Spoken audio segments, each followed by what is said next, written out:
I was doing a project with my friends, the classroom buzzing with the usual teenage chatter. I needed to go to the bathroom, so I asked the teacher, got the nod, and made my way to the girls' bathroom. As I walked down the empty corridor, the fluorescent lights flickered overhead, casting eerie shadows. The bathroom door creaked as I pushed it open. I chose a booth, and as I settled in, the ambient noises of the school seemed to fade away. I focused on the task at hand until I heard the door swing open again. Initially, the sound went unnoticed amidst the usual background noise, but a chill crawled up my spine as the unmistakable echo of footsteps approached my booth. My attention shifted to the floor as I saw two boots stop right outside my door. Fear gripped me. I could feel the weight of someone standing on the other side, mere inches away. The man outside attempted to open the door, testing the lock that stood between me and an unknown threat. Panic seized my chest, and I held my breath, praying he wouldn't hear my heartbeat echoing in the silence. The boots lingered, a silent menace, before finally they retreated. I remained paralyzed, my mind racing with a cocktail of fear and confusion. Slowly, I gathered the courage to leave the safety of the booth. The corridor appeared ordinary, with the same flickering lights and cold linoleum floors, but the air felt different, tainted with the lingering presence of the unknown. Back in class, I resumed my seat, the normalcy of the room starkly contrasting with the horrors I had just experienced. Terrified, I kept the encounter to myself, unable to find the words to convey the magnitude of what had transpired. That evening, a message from the school administration left us all bewildered. West High would be closed until further notice. Finals were just around the corner, and the abrupt closure felt ominous. The next day, news headlines shattered the eerie silence. A janitor had discovered a lifeless body in the girls' bathroom at West High School. As the reality of the situation sunk in, I realized the boots that had haunted me belonged to someone sinister, someone who could have turned my ordinary day into a nightmare. The bathroom, once a place of routine, became a symbol of potential danger. From that day forward, I vowed never to venture into the silence alone, grateful for the twist of fate that spared me from becoming another tragic headline in the unnerving narrative of West High School.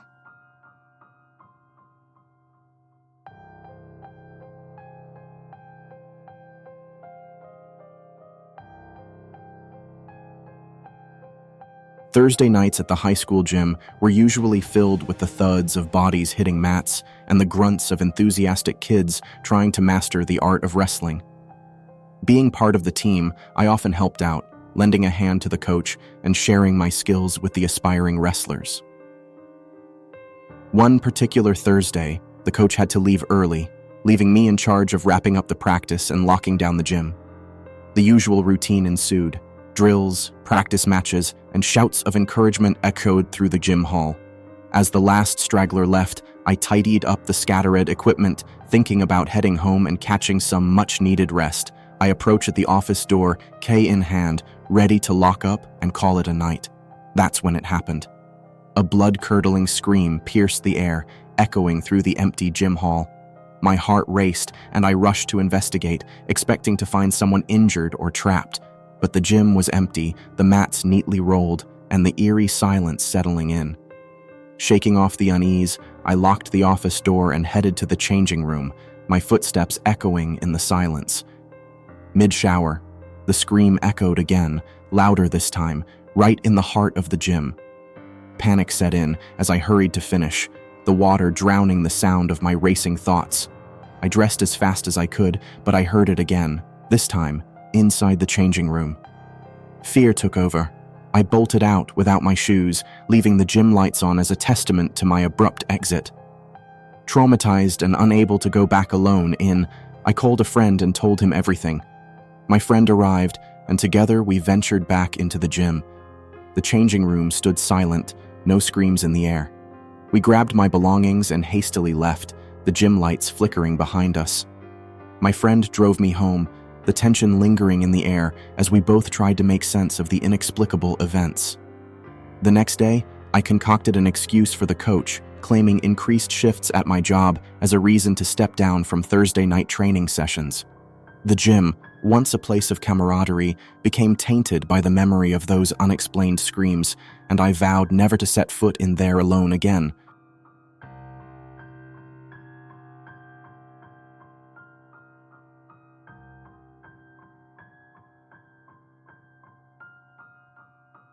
One chilly winter morning, I waited for the school bus in the pitch-black darkness.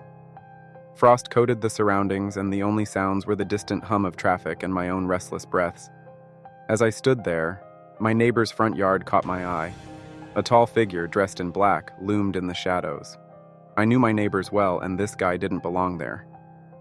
My unease grew as he just stood there, an eerie silhouette against the dark backdrop. No one else was around, and a shiver ran down my spine. The school bus mercifully arrived, and I hopped on without a second glance, thinking the weird encounter was left behind. School passed uneventfully, filled with laughter and lessons. When the final bell rang and I disembarked at the usual corner, I felt the weight of the chilly air. The 5-minute walk home suddenly seemed longer, and I couldn't shake off the feeling of being watched. The echo of footsteps behind me intensified my paranoia. I quickened my pace, but the steps matched mine, growing louder with every hurried breath. Fear clawed at me, urging me to run, but I knew I wouldn't outrun him. As I approached my house, I finally looked back. There he was, the same tall man from the morning, standing far down the road, staring at me with an intensity that sent shivers down my spine. Panic surged through me, and I sprinted the final stretch, slamming the door behind me. I told my dad, and he ran outside to see if the man was still there, but the man was gone. From that day on, my dad insisted on driving me to school and back. The unspoken fear lingered in the air, a silent understanding that some things defy explanation. The man in black remained a chilling mystery, his enigmatic presence forever etched into my memory.